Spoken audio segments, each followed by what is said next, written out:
I'm Charlotte McLeod with the Investing News Network, and here today with me is John Feneck, Portfolio Manager and Consultant at Feneck Consulting.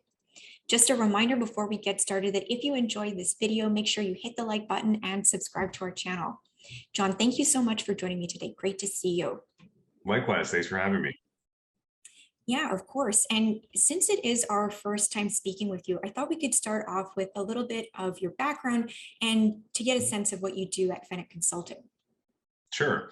So I started in 1992 as an analyst for a Merrill Lynch mutual fund on the equity side, and got into mutual fund and ETF sales for most of my career, mostly at larger shops like Merrill Lynch, JP Morgan. And then towards the end of my career, I was working at an ETF shop and was selling Sprott products actually through that ETF vendor, and got to know the Sprott team pretty well. And they hired me on to run half of the US distribution of their mutual funds and ETFs in 2016.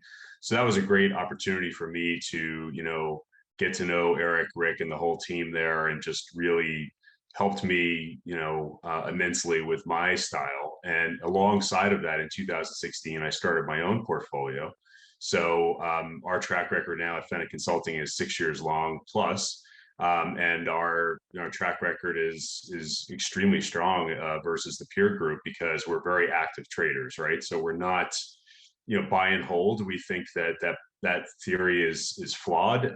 If you look at GDXJ just as a proxy for that kind of thinking, if you look at a 5 or 6 year chart, you've actually lost money by holding it that long. So, meanwhile, we're up a lot, and we do that because there's so much volatility in the space, and this is a volatile sector to begin with. So you can take advantage of that volatility, right? A good example of that would be in November and December of last year. And we can talk a little bit about tax loss selling and how that affects investors. But getting back to your original question, we at Feneck Consulting do some different type of services. We don't just have a newsletter, which we do have, which is called the Feneck Commodities Report. We cover all commodities in that, not just gold and silver. But we also have a real-time alert service. And by real-time, I mean, you get the trade within minutes of my trade. So I'll say, hey guys, I bought 100 shares of, Agnico AEM at 62. And, you can decide as the investor whether or not to mirror that trade, right? I don't, invest people's money, so I don't get involved in that. But we, offer you an opportunity to kind of look over my shoulder at what we're doing on a daily basis. And we're quite active. So we also offer a passive service for clients that, are doctors, lawyers, business people. They don't have time to do every trade. It's annoying to them. So, we basically say, okay, anytime we do something significant, like a 25% buy or sell, we'll let you know. So, either of those services would get all of our economic updates. For example, on Friday with non-farm payrolls, we said, hey guys, it missed, and last month was over 700K, and here's what we think about that. So we're constantly updating on economic events that may, impact our sector, as well as, world events like Russia, unfortunately. Okay, so we have a bit of a sense now of who you are and what you're doing. I want to learn a little bit more about your style when it comes to looking at the junior sector, which is, I believe, where a good chunk of your focus is on. So looking specifically at, I think, juniors in the gold space, what kinds of things broadly are you looking at when you're finding companies to invest in? Sure. So we have a number of screens, but a couple of our first screens would be management is key, right? We've been talking to people since 2008 on the phones, very old school. I pick up the phone and call a CEO and just get an idea for what's happening with the stock at that particular time. We spent a lot of time doing that in 2008 and 9, 2016, last year at November, December timeframe, when things are really bombed out. I want to talk to CEOs to get a sense for what is coming next, right? I'm not worried about the price action as most investors are. I can handle a 20 or 30% loss, right? So like some people can't, and that's okay. But we're saying as value managers, hey, this looks like a great value versus your peers. Tell us why I'm wrong. That's what I want to hear directly from them. We've come up with our thesis. We want to prove it. And sometimes we walk away from an idea because we're wrong, right? And sometimes we do get it wrong. But Rick Rule taught me, if you build a portfolio of stocks over any time period, if it's 10, 12 names even, some of those are going to do great, some are going to be average, and some of them are going to be terrible. And so on a blended basis, you want to do well. And that's the idea is you can't have every stock to be a winner. There's no possible way anyone does that. Anyone promising that is just, there's so much propaganda, as you know, in our sector about five bagger this and 10 bagger that. And I've never said those words ever. So I think that you have to be really careful with leading clients down a path of something that never happens, right? I mean, yes, it could happen, but that's not what we're in this for. I've got a lot of crypto money coming my way, a lot of people that have unrealistic expectations, right? And I'm just like, look, I don't think this is a good fit for you. We say no more than we say yes here because we want people to follow our system and stay focused. I think, a good example of that again would be fall of last year, right? Where you see that just absolute decimation in our sector, people that bought in summer of 2020 with their fingers crossed and didn't have a strategy, whereas tax loss selling last year down 40, 50, 60, 70%. And it's just sad because now look at the rebound, right? You've got a really nice rebound since December 31st. And a lot of people didn't participate in that because they were just a little bit too anxious. So, one of the things we pride ourselves on is that we try to lead by example. I have all of my money invested in the names on the list that we distribute. So I'm not just telling people to go buy stuff. I'm actually buying it myself. Okay, so management key, balance key, being involved in the sector from your perspective is also key. I wondered if you could talk a little bit more just so we can get a sense of your approach here about things that are red flags for you. So we know what you like. What do you look at and you say, okay, that doesn't look good to me. Sure. If we're lied to once, I might be okay with it. But if we're lied to twice, I'm out, because that to me is a pattern of conduct and I'm out. And everyone knows this about my style. I don't really enjoy being told one thing because I've got to be accountable to my clients and prospects, right? So there's, just another red flag for me, and it's not a permanent red flag, it's just a temporary red flag, would be looking at the news flow of a company, right? If they haven't cashed up, meaning done a financing in 12 months plus, they're going to do one. I mean, it's just a matter of time, right? Juniors need cash all the time. It's a capital intensive business. So we try not to buy something like that right away in mass because we know that there's going to be a dilution, right? And I don't know how that's going to look if it's debt or stock, but it's usually stock with warrants, right? So we'd rather wait for a company to do that and then invest when some pain has already been incurred. As I mentioned, we're value investors, right? So we're not chasing anything ever. I sold my Newmont on the way up, for example, right? I don't regret selling it early. I'm cool with it. I bought it 6 years ago. So, we made a lot of money and, we're not greedy.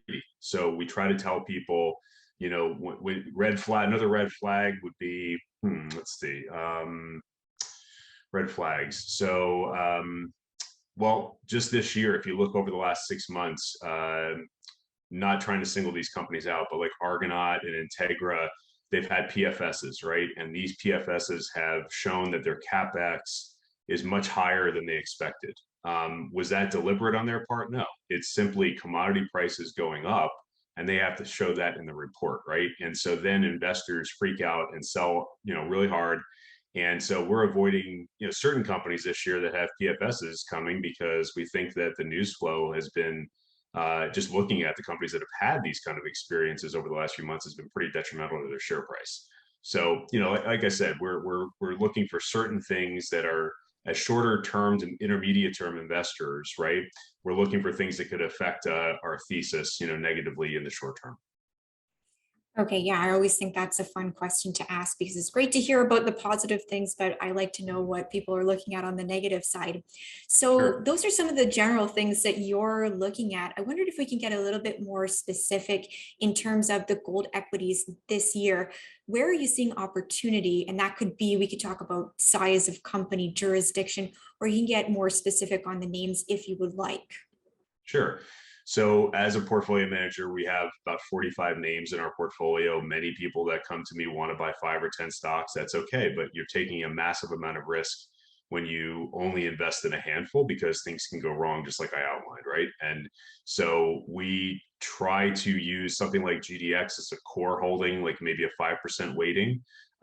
We pointed out to people last fall and again in January that the stock, the ETF, was testing that 28 to 29 range a couple of different times and held all three times. So we thought technically that was very bullish, and we, said that there may be a slingshot move off of that if we continue to see that support level hold, which we have seen now with GDX around 38. So that is something that we hold, but we buy a lot of satellites around that. So, meaning individual mid cap, small cap, and micro cap stocks. And so some of those names, Thunder Mountain Gold, which is THMG, is a recent buy for us. We think, the company's been around. It's the third oldest company in Idaho, 1935. They have two different joint ventures with B Metals and Newmont. When you look at their jurisdictions, it's Idaho and Nevada, perfect. That's exactly the kind of things that we look for in a company. If we're going to take risk, we want to get paid for that, right? So if we're going to be in Argentina or somewhere that's less, friendly, then the stock's really got to get bombed out for us to get interested. But this is an 8-cent stock in the US, been around for decades. I think Eric, as the CEO, does a really good job of leading the company. It's 51 million shares outstanding. So another screen that we look for is, a tighter share structure when we can find one. And that's not a lot of shares, as you know, for a junior. So another name would be Idaho Champion, which is also in Idaho. That's GLDRF.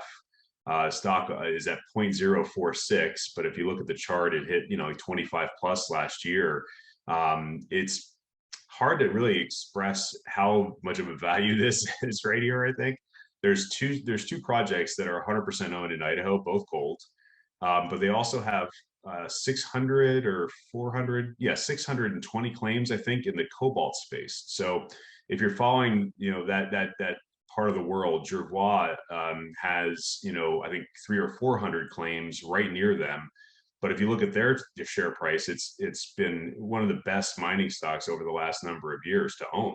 So we're just kind of scratching our heads if they are that close in proximity to something like that. We think at some point either they or someone else who needs cobalt, like a battery metal, right, will just make an offer or a JV for their cobalt, which is completely off the radar until today. They actually put a news release out today saying that they're shopping their cobalt assets, and the stock barely moved. It's just unbelievable to me that we're still not seeing the little guys get any love, while we see Newmont and AUI, Yamana, and some of these names really rally.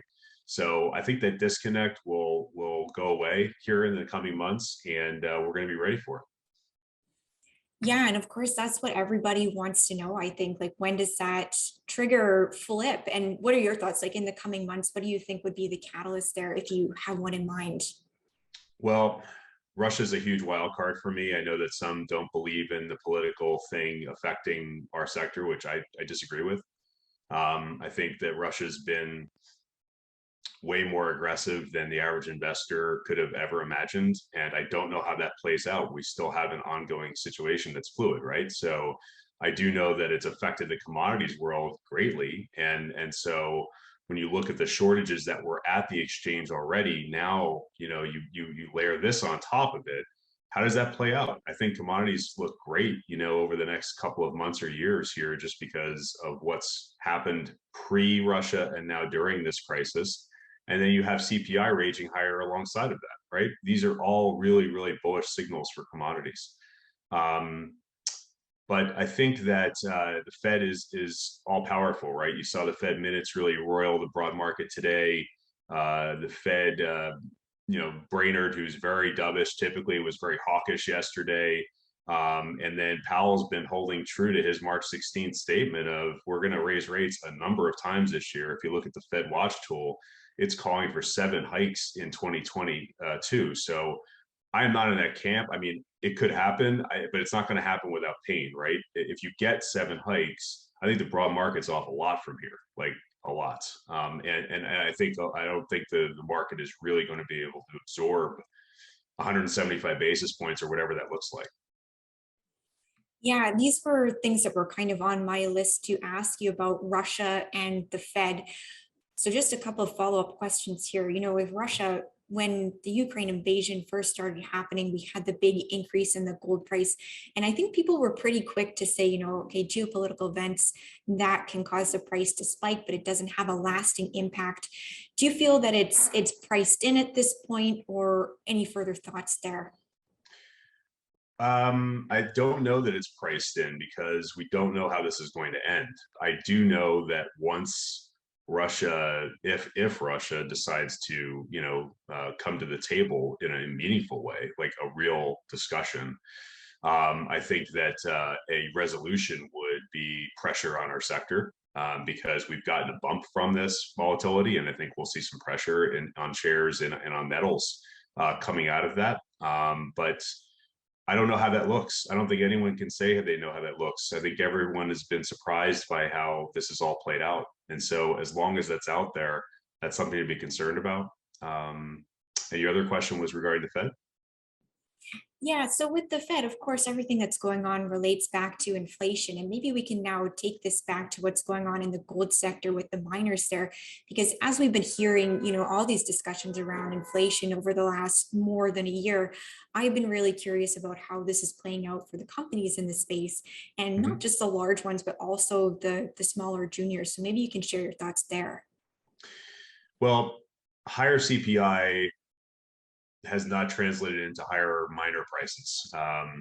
And that's been to the dismay of so many investors because they're taught like, hey, this is supposed to happen, right? CPI goes up, gold equities go up more. There's been a huge disconnect with the gold equities and the price of gold. And that's why we're buying gold equities like the ones I named, which are completely bombed out and are completely misunderstood with no analyst coverage. Love it. That's exactly what we want. We want to buy something before anyone else has figured out that part of the world. So it's less interesting for me to be buying Newmont right now because you can see big money got into this stock starting in December of last year. That was the first mining stock of size to really rally. So we hand that off to someone else, on a rally because we want to deploy that capital into names like the ones I mentioned that are so bombed out that, if something goes from 8 cents to 12 cents, we make a huge percentage move. And that's what we're excited about is that the market still hasn't caught on to this, junior mining, the value that exists in in this part of the sector. So to answer your question, CPI hasn't done really much of anything for the juniors, but I think it's ominous and it's looming. And what's cool about it is that the Fed has now finally acknowledged that it exists, right? I mean, if you look at the fall, I think it was October or November, Powell, came out publicly and said, okay, it's real and it's here for at least another year. And then Yellen came out 2 days after that and said the exact same thing. So, the bigger players in the space are now saying, okay, this is going to be a persistent problem, but that was before Russia. So what does it look like now? It looks pretty bad. So Yeah, and I also want to follow up on your comments on, GDX and GDXJ. I was sure. watching one of your other recent interviews, and one thing that stuck out to me was you said something along the lines of, you can't just buy one of the ETFs and call that your investing strategy. That's not good enough. Mhm. And I thought that was really interesting because, typically if you're a new investor, that might be what you are told to do, or to buy a royalty company in precious metals or something like that. So I wondered if you could speak a little bit more about that and the strategy you have around there. Sure. So, we use GDX and J as hubs, so maybe 5% weights on both. When you look at how much assets these ETFs have, it's billions. So, that's what I'm saying. The average investor is lazy. They're going to buy the ETF and they're going to hold it, and they're going to have no strategy in terms of exit or entry, and that's not going to work for you generally.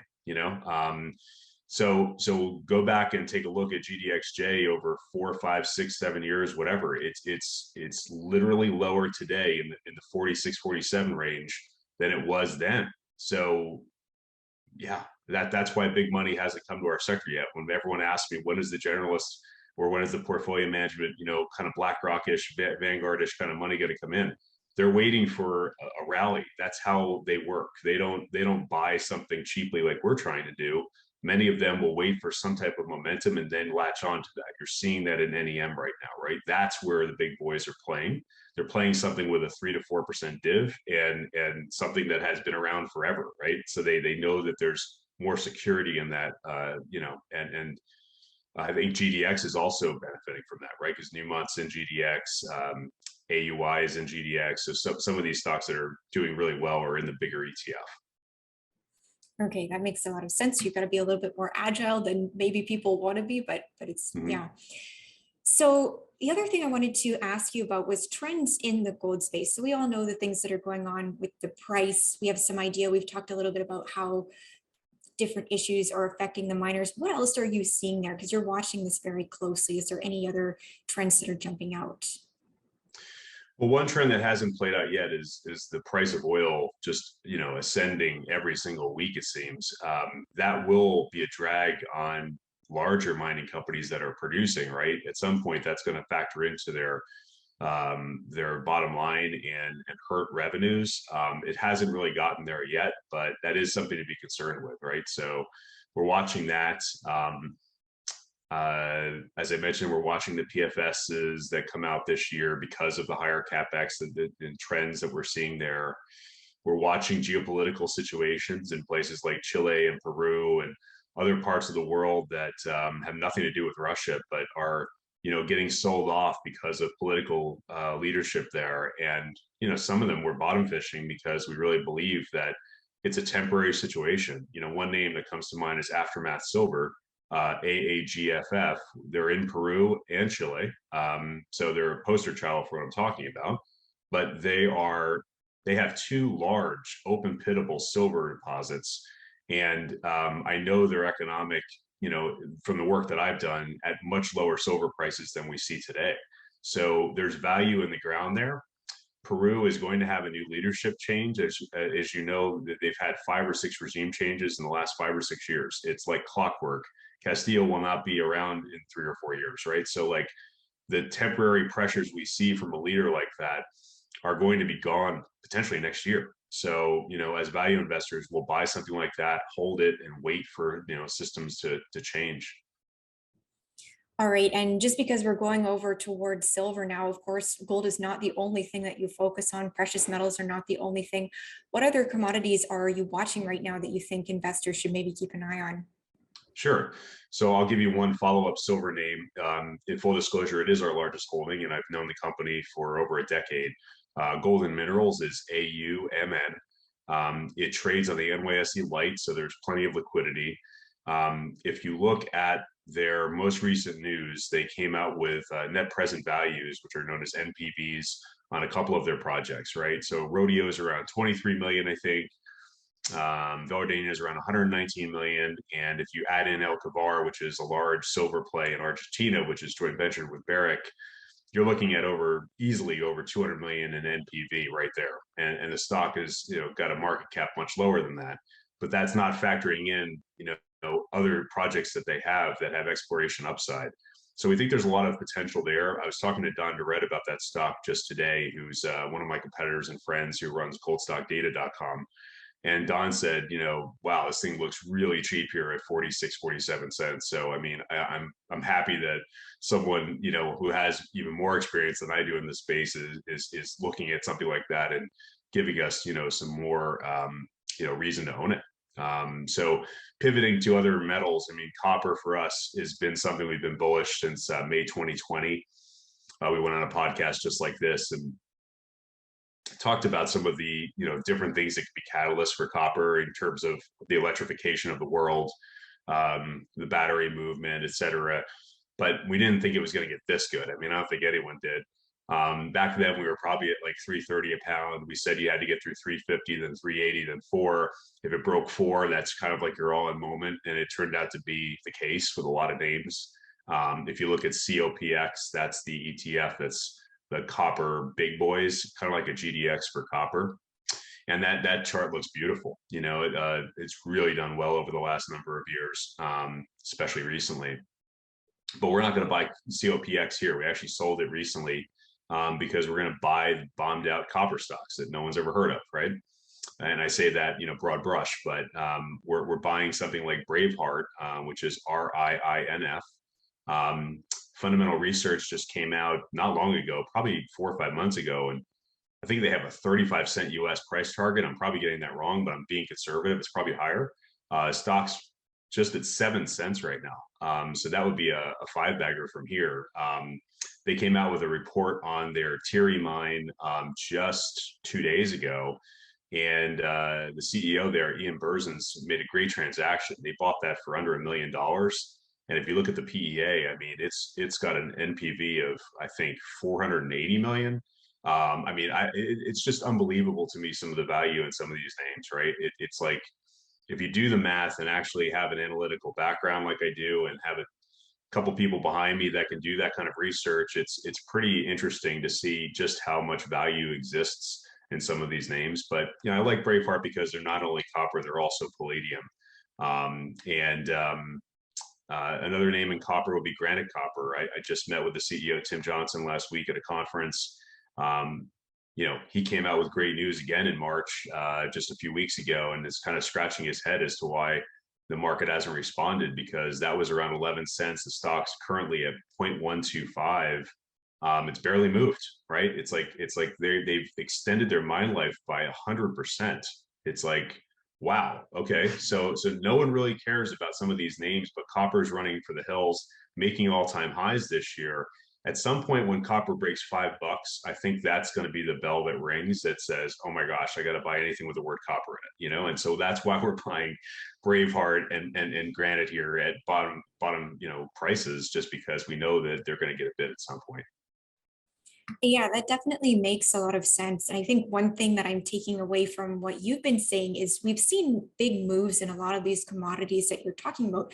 But if you actually sit down and take a look, there are still so many opportunities for people Mhm. who do their research to get in. Like, you have not missed it. So Right. that is all from me. I think my last question for you would be if you have any final advice that you would share for resource investors in 2022.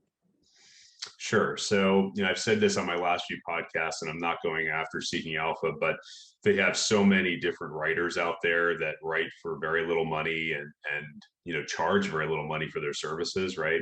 I think that, getting advice from me or anyone on a podcast like this is great, but it's just the beginning. Like, you have to do more research on your own.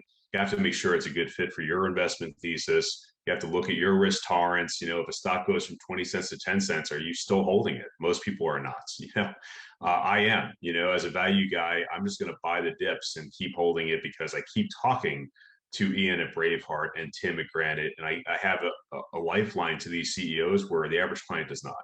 My Rolodex is at least 200 CEOs right now, where I can basically pick up the phone and within 24 hours get information to my followers. And that's valuable because it might take someone else 3 or 4 days to get that same information. And the market's moving so fast that I think, aligning with a professional like myself or someone like this is critical in 2022. This is go time. So, Okay, well, I think that's a great point to end on. Thank you so much for sharing all the information today. It was great. my pleasure, Charlotte. Thanks for having me on. Great. And once again, I'm Charlotte McLeod with the Investing News Network, and this is John Feneck with Feneck Consulting.